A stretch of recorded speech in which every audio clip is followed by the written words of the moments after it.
was very happy. He was to pull a special. Although he didn't realize this, the shunting diesel was late, so he waited patiently. Then at last, the brake van was shunted onto the train. The shunting diesel pulled up next to Henry. "Sorry I was late," he said. "I was busy helping Gordon up his hill because Edward wasn't available." "It's okay," said Henry, and he puffed off.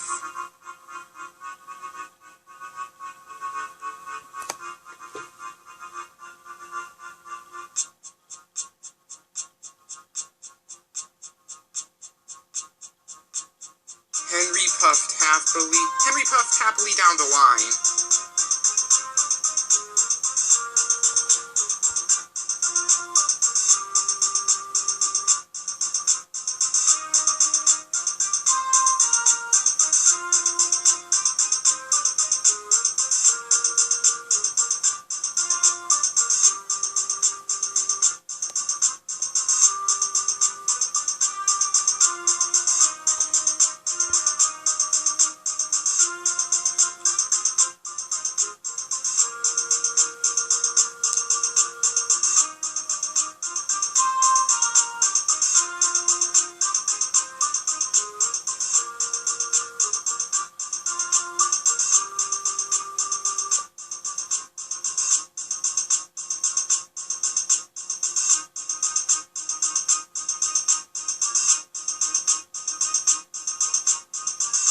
Although he hadn't realized it, he was slipping.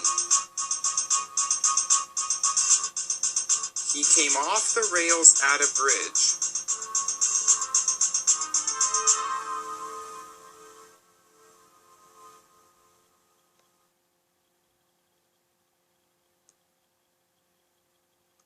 Sir Topham Hatt arrived on board Duck.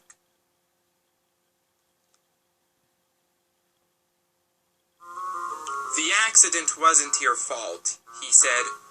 "We should have put sand in your sandbox." Henry agreed.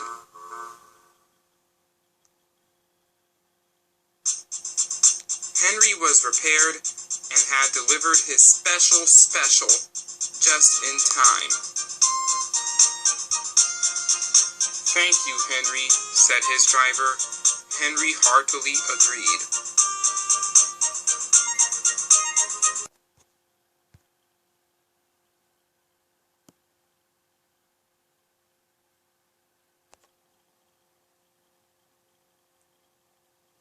Stephen to the rescue.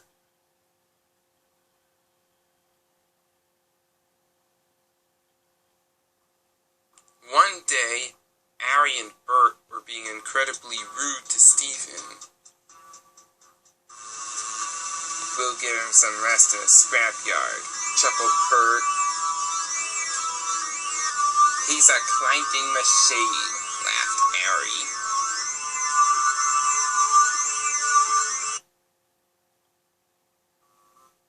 The next day, Stephen rested in a siding when he saw Ari and Bert again.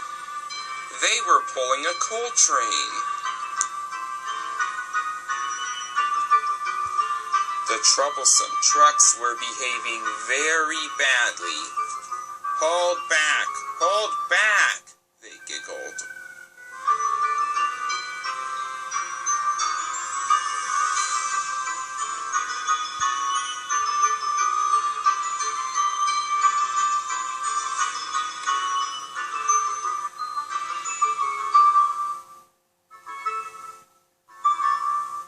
Ari and Bert struggled for a moment, and they ran out of fuel.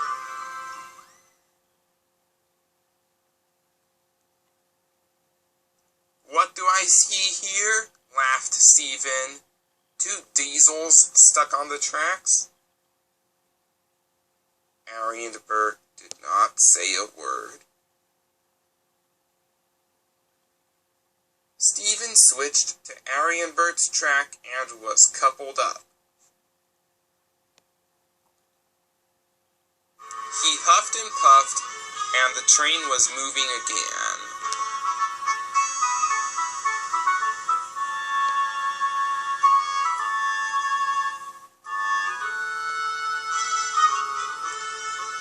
Stephen puffed in with Arianbert.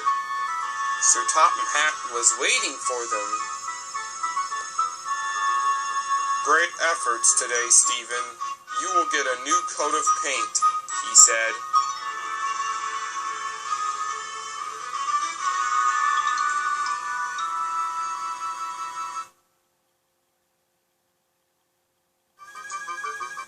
"As for you two," he said, "I heard from James that you've been very rude to Stephen. He might be a clanking machine to you, but he's always apologetic whenever he makes a mistake and tries his best. For your punishment, you will be working in the coal mines with Willie after you've been refueled. And with that, Sir Topham Hatt went away.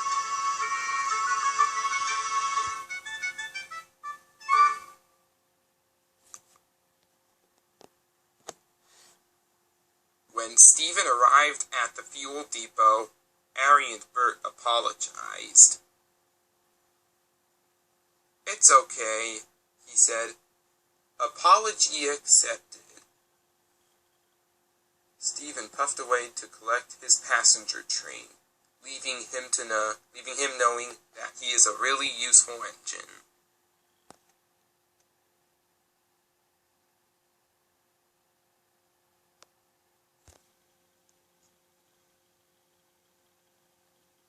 The return of the lorries. All the engines on Sodor are very busy.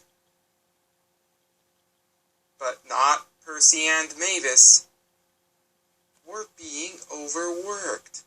I can hardly move my train," said Mavis.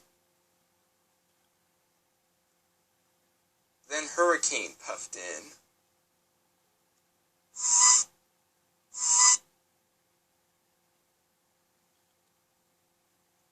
"Then I recommend a lorry should do your job." Mavis said nothing, although Percy was rather shocked, remembering the last time he saw a lorry.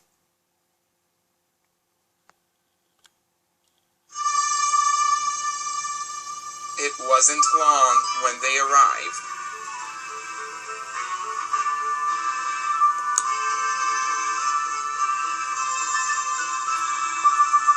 "You didn't change since we last met," said one lorry. The other two were saying rude things to Mavis, who ignored them.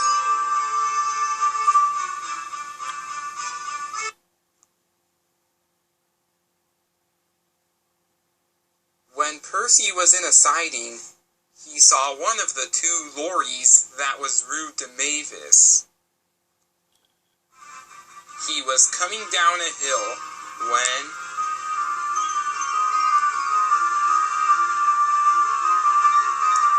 he had crashed into a freight car.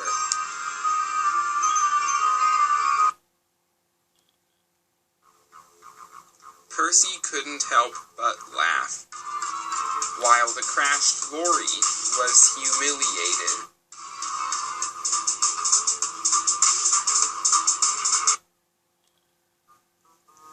As Thomas took the lorry to the docks, Butch, the breakdown vehicle, towed the other lorry that was rude to Mavis.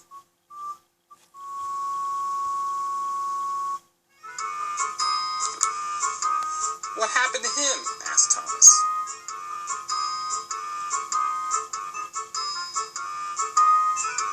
"He was leaving the station," came the reply, "and he broke down." Then Henry arrived with another lorry. "Whatever happened to this one?" he asked. He took a wrong turn and fell straight into the sea, said the driver.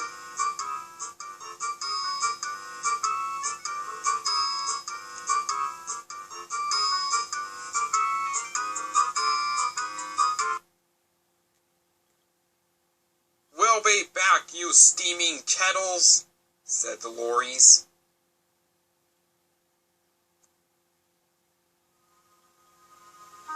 Now, all the engines have to work harder than ever to make sure that the lorries don't come back again.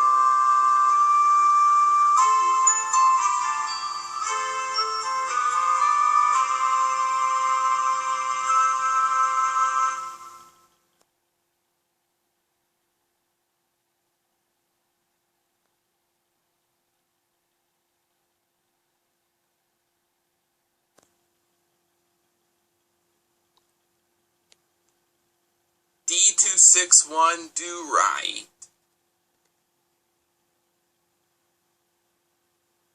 One day, D261 was in the yard when... You didn't do anything you were asked to do, said Sir Topham Hatt. Then he went away.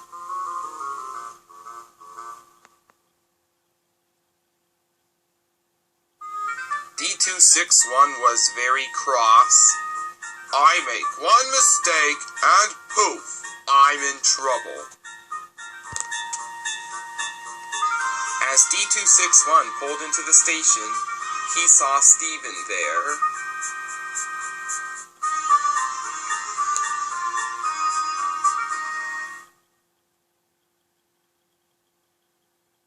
I need you to take cows to the docks, coal to the quarry.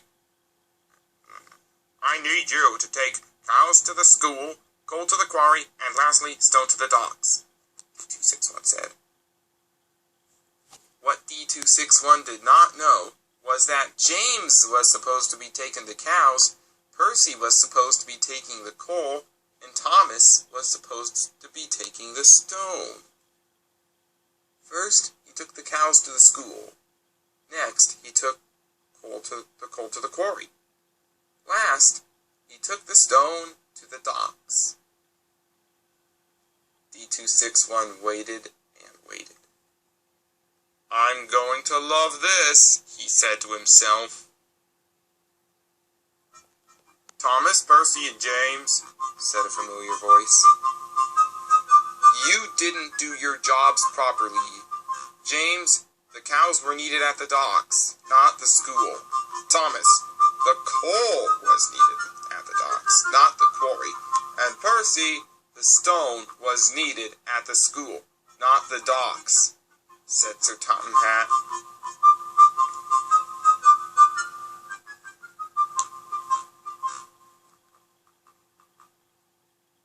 The only engine to have done his jobs properly was D261, said Sir Topham Hatt.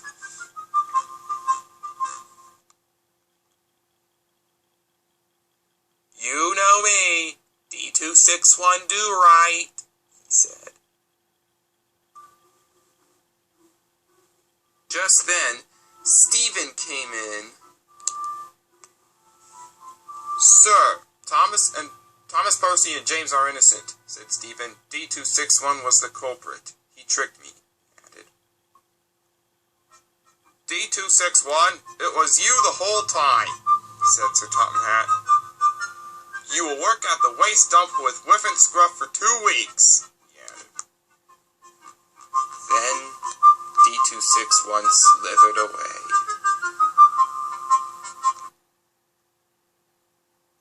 Thomas, Percy, and James, I'm sorry I falsely accused the 3 of you, said Sir Topham Hatt.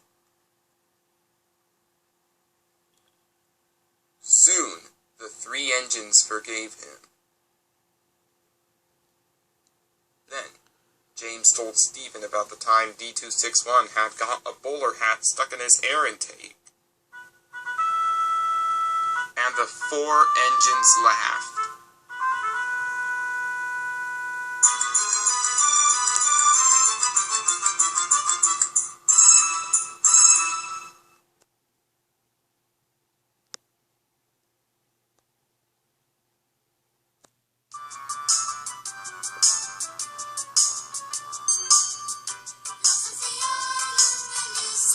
the train.